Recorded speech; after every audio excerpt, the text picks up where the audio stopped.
Very good morning, my girls. I'm Nitu Singh, your English teacher. Today we will discuss our previous topic, figures of speech. Earlier we have discussed simile, metaphor, personification, and apostrophe.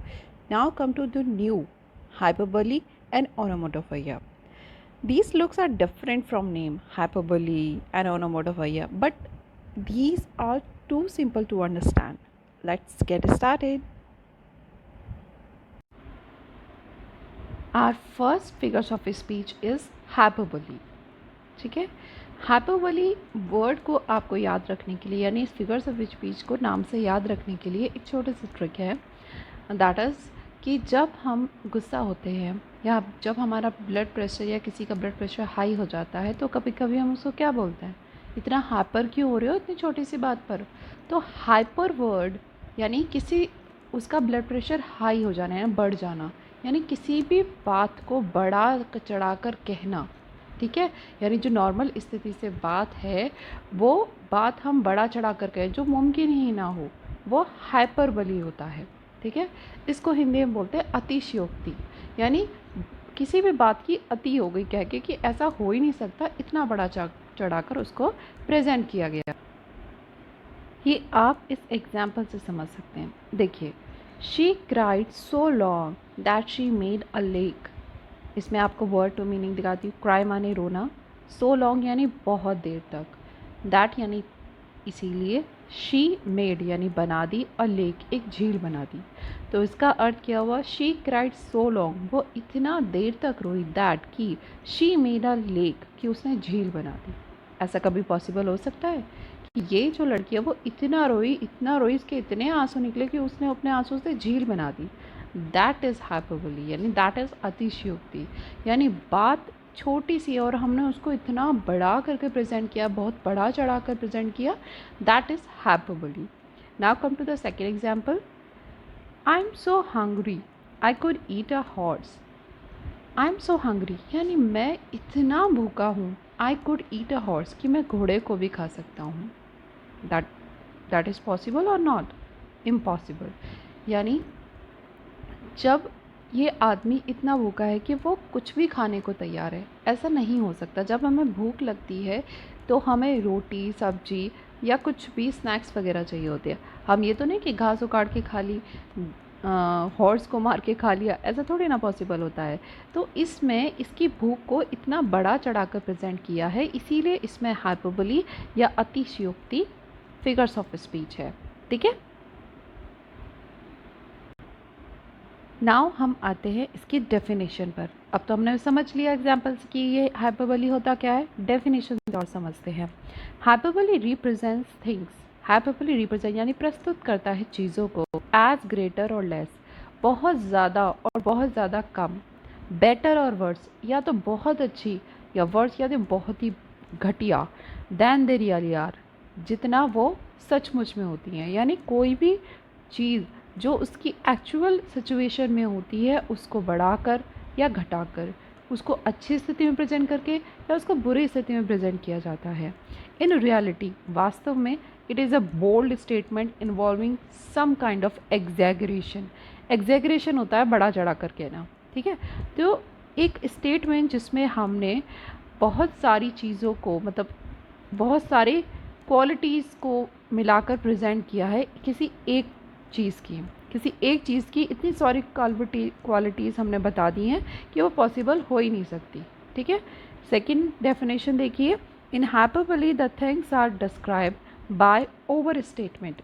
Statement होता है एक वाक्य, over statement यानी उसके ऊपर भी कहा गया कोई वाक्य, यानी जो एक सिंपल सेंटेंस है उसको हम एक दो बार और प्रेजेंट करें किसी दूसरे तरीके से, या तो उसे अच्छी स्थिति में या बुरी स्थिति में। ठीक है, तो वो क्या होता है, हाइपरबोली, अतिशयोक्ति। अतिशयोक्ति अलंकार में वस्तुओं को बढ़ा चढ़ाकर वर्णन किया जाता है या बढ़ा चढ़ाकर प्रस्तुत किया जाता है। और एग्जाम्पल्स देखिए आप इसके, she wept oceans of tear. Wept माने होता है रोना, ओशियंस माने महासागर, टीयर्स माने आंसू। तो she wept oceans of tears कि वो इतना रोई कि उसने आंसुओं के महासागर बना दिए। दैट इज़ पॉसिबल और नॉट? इम्पॉसिबल। ठीक है, तो इसमें उसके रोने को बहुत ही ज़्यादा एग्जेगरेट किया गया है, बहुत ही ज़्यादा प्रेजेंट किया गया है बढ़ा चढ़ाकर। The second example, Belinda smiled and all the world was gay. Belinda एक करेक्टर है इंग्लिश पोइट्री का, इस लिटरेचर में एक करेक्टर है बेलिंडा, फीमेल करेक्टर, ठीक है। तो उसकी एक क्वालिटी प्रेजेंट की गई है, दैट इज़ स्माइल। तो बेलिंडा स्माइल्ड, बेलिंडा ने स्माइल की यानी उसने वो हंसी, and all the world was gay, और पूरा संसार चमकीला हो गया या खुश हो गया। गे माने चमकीला या खुश होना, प्रसन्न होना। तो सिर्फ एक लड़की की स्माइल पे पूरा संसार खुश कैसे हो सकता है? दैट इज़ इम्पॉसिबल, ठीक है। तो इसमें इसकी स्माइल को बहुत ही एग्जेगरेट और बहुत ही बड़ा चढ़ा कर प्रेजेंट किया गया, तो इसमें हाइपरबोली है। Next one, reverse of blood flowed in the battle field. Battle field यानी युद्ध का मैदान, रिवर्स यानी नदी, ब्लड खून, फ्लोड बहना। तो reverse of blood flowed in the battle field यानी युद्ध के मैदान में खून की नदियां बह रही थी, यानी इतनी मारकाट हो रही थी युद्ध में कि खून की नदियां बहने लगी। इतना खून तो नहीं आ सकता कि खून की नदियां बन जाए, चाहे कितने भी लोग उस युद्ध में लड़ाई कर रहे हो। तो इसमें भी हम क्या करेंगे? हाइपरबोली को टेक करेंगे। नेक्स्ट वन है 10,000 saw I at a glance. At a glance होता है एक ही नज़र में, एक ही दृष्टि में। 10,000 10,000, 100 यानी देखना, यानी मैंने एक नज़र में 10,000 को देखा। ये आपका है डैफोडिल्स से, यानी डैफोडिल्स एक पोयम है जिसमें डैफोडिल्स एक फ्लावर है, वो इतने बड़े क्षेत्र में फैला हुआ था कि उस पोएट विलियम वर्ड्सवर्थ कहते हैं कि मैंने जब देखा तो एक साथ 10,000 फ्लावर्स को देख लिया। दैट इज़ नॉट पॉसिबल, इसीलिए इसमें हाइपरबोली आएगा। Some more examples here. The waves rose mountain high. Waves होता है तरंगे, ठीक है। तरंगे कौन सी? वेव्स यानी सागर या महासागर की तरंगे जो सागर के किनारे तक आती हैं, ठीक है, फिर वापस चली जाती हैं। That is waves. ये ऊपर भी उठती हैं ज्वार भाटा के उसमें। तो दे वेव्स रोज, रोज माने उठना या बढ़ना, माउंटेन पर्वत, हाई यानी ऊंचे। तो वेव्स इतनी ऊपर उठी कि पर्वत से ऊंचा पार कर गई। दैट इज़ नॉट पॉसिबल, इतना ऊंचा नहीं उठ सकती कि इतने बड़े पर्वत को पार कर जाए, ठीक है। तो इसमें हाइपरबोली है। तो बस आपको इसमें ये ध्यान देना है कि इसमें कोई ऐसी इम्पॉसिबल चीज़ आए कि वो हो ही नहीं सकती और बहुत ही ज़्यादा बड़ा चढ़ाकर एग्जेगरेट करके प्रेजेंट किया हो, वो हाइपरबोली होता है। Next one, and out of Joy his heart jumped miles high. And out of Joy यानी खुशी के कारण, हिज हार्ट उसका जो हृदय है, जम्प्ड उछल पड़ा, माइल्स हाई बहुत ही मीलों ऊंचाई तक। ये पॉसिबल नहीं है, यानी उसे इतनी खुशी हुई कि उसका हृदय जो यानी उसका दिल है वो पूरा मीलों ऊंचाई तक बहुत उछल पड़ा। इसीलिए इसमें क्योंकि हार्ट की स्थिति को, खुशी की स्थिति को बड़ा चढ़ाकर प्रेजेंट किया गया, that is hyperbole.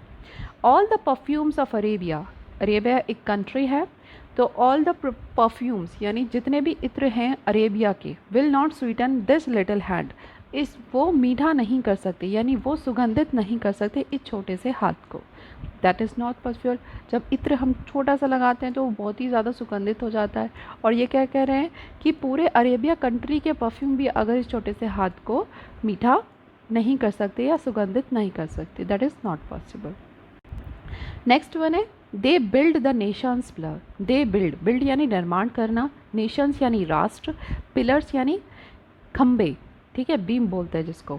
They build the nations pillars, उन्होंने राष्ट्र के खम्बे बनाए, डीप बहुत ही गहरे, एंड लिफ्ट देम, गहरे यानी ज़मीन के नीचे तक गहरे बनाए, एंड लिफ्ट देम और इन्हें कहाँ तक उठाया? टू द स्काई, कहाँ तक उठाया? पूरे आसमान तक, ठीक है। ये पॉसिबल नहीं है कि कोई भी हम जैसे घर बनाते हैं तो हम नींव डालते हैं, नीचे ज़मीन में होती है, लेकिन इतना ऊंचा थोड़ी ना बनाते हैं कि वो पूरा स्काई तक पहुँच जाए, इसे तो हम घर बना ही नहीं सकते, तो ये पॉसिबल नहीं है।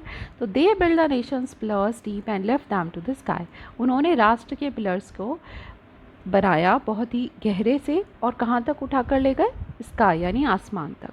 तो इन सारे एग्जाम्पल्स में क्या है? Hyperbole. Now come to the interesting figures of speech. ये बहुत ही ज़्यादा इंटरेस्टिंग है और बहुत ही ईजिली पहचानी जाती है अगर हमें किसी का साउंड या ई को पता हो। इसको बोलते हैं ओनोमेटोफोइया।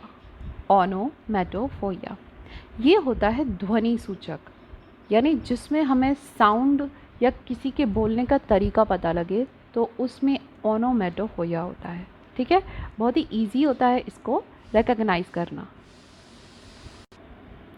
इसमें देखिए ओनोमेटोफोइया की definition. In this figures of speech the sound of the words echoes the sense.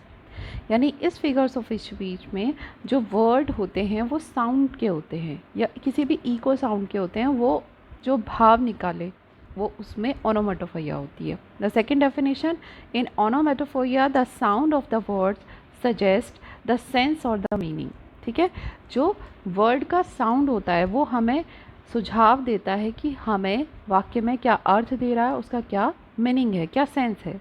जब शब्दों की ध्वनि से अर्थ या भाव का पता चल जाए तो उसमें ओनोमेटोफोइया होता है या ध्वनि सूचक फिगर्स ऑफ स्पीच होती है।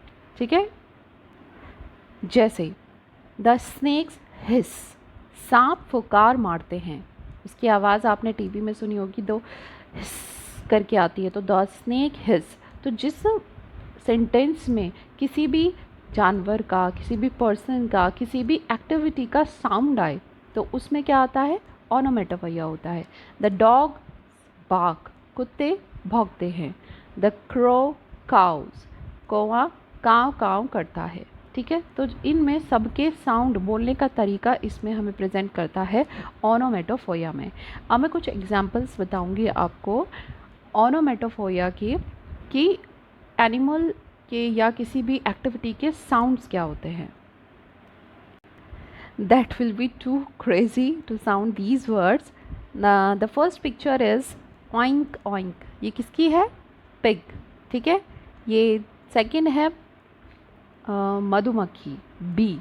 बज़, जब हमारे कान के पास आती है तो ज़्ज़ ऐसी आवाज़ नहीं आती, तो इसमें बज़ साउंड होता है। The third one is coco, ये कबूतर की आवाज़ है यानी पीजन। नेक्स्ट है हॉर्स, ने ने। ठीक है, नेक्स्ट वन है डोंकी, ये तो आप अपने बचपन से ही चिढ़ाने के लिए भी यूज़ करते हैं सभी को। नेक्स्ट है बतख, क्वैक क्वैक। और उसके बाद है एक चिड़िया, ट्वीट ट्वीट। और फिर डॉगी है, woof woof. And the last one is cow, move move. ठीक है, तो जो इनके साउंड यूज़ होते हैं ना सेंटेंस में, वो होते हैं ओनोमेटोफोइया। ठीक है, और एग्जांपल्स देखते हैं हम। देखिए ये और भी एग्जांपल्स हैं, उसमें कुछ भी पहले से ऐड भी हो रखे हैं और इसमें नए भी ऐड है जो आपको पहले भी करा रखे हैं। तो आप इन साउंड को याद कर लीजिएगा, क्योंकि याद करने से क्या होगा, जैसे ही आपके सेंटेंस में ये वर्ड आएंगे आप बिना देखे ओनोमेटोफोइया को टिक कर देंगे। ओके, ये भी आपके कुछ साउंड्स हैं, एनिमल साउंड्स, बैट के, bear, bee, lamb, camel, cat, duck, elephant, fox, frog. तो आप इनको थोड़ा बहुत रिमाइंड कर सकते हैं। ठीक है, देखिए ये कुछ साउंड्स और हैं एक्टिविटी के, जैसे बबल है, ये आपका दे रखा है। ठीक है, तो बबल साउंड क्या होता है, जब हम पानी बॉईल करते हैं, वाटर को बॉईल करते हैं, तो उसमें जब बॉईल हो जाता है तो आवाज़ आती है ना, तो वो बबल फूटने की आवाज़। ठीक है, और हम स्ट्रॉ से पानी में अगर फूंक मारे तो भी बबल का साउंड्स आता है, तो वो भी किस में आएगा, ओनोमेटोफोइया में होगा। द ऊपर कैपाओ, यानी कोई चीज़ का ब्लास्ट हुआ है या कोई चीज़ पे हमने हिट किया है तो उसकी आवाज़ भी हमारे सेंटेंस में अगर आए तो उसमें हम फिगर्स ऑफ स्पीच ओनोमेटोफोइया टिक करेंगे। Third one is the girl is yawning. Yawning मान होता है जवाई लेना, इसका भी साउंड होता है। ठीक है, तो ये भी साउंड है, इसीलिए इसमें ओनोमेटोफोइया होगा। द कैट इज़ स्लीपिंग, तो स्लीपिंग का जो साउंड होता है आप उसके बोल सकते हैं कि जो खराटे होते हैं उनका साउंड भी हमारे सेंटेंस में अगर यूज़ होता है तो हम किसको टेक करेंगे, ओनोमेटोफोइया को। और बंदूबकी का आपको मैंने बताया था बज़ साउंड। ठीक है, और मॉस्किटो का भी बज़ जैसा ही साउंड होता है जो हमारे कान के आगे बोलता रहता है इधर उधर। ये कुछ एग्जाम्पल्स हैं आपके ओनोमेटोफोइया के, ये आप इसका स्क्रीनशॉट ले लीजिएगा। या मैं आपको पीडीएफ फॉर्म में दे दूँगी, ठीक है। तो ये आपको साउंड्स, इसमें साउंड आपको डिफ़ाइन करने हैं, रिकॉग्नाइज़ करने हैं, उनको अंडरलाइन करके फिर आपको आ जाएगा करना इनको छाँटना। और ये आपके हाइपरबोली के मोर एग्जांपल्स हैं, आप इन्हें भी पढ़ के इनको रिकॉग्नाइज़ कर सकते हैं कि किस तरीके से इन सेंटेंसेस में किस चीज़ को एग्जैगरेट किया गया है या बहुत ही ज़्यादा प्रेजेंट किया गया है, ठीक है। तो आपकी दोनों फिगर्स ऑफ स्पीच कंप्लीट हो गई, ओनोमेटोफोरिया एंड हाइपरबोली। हाइपरबोली क्या होता है? अतिशयोक्ति, यानी किसमें किसी चीज़ को बड़ा चढ़ा कर प्रेजेंट किया गया हो। ओनोमेटोफोरिया, जैसा कि इसका बड़ा अजीब सा नाम है ओनोमेटोफोरिया, तो आप क्या साउंड कर रहे हैं कि इसमें आवाज़ इंक्लूड होती है, यानी जिससे किसी भी सेंटेंस में किसी भी एनिमल, पर्सन या किसी भी एक्टिविटी का साउंड आए तो उसमें ओनोमेटोफोरिया होता है, ठीक है। ओके।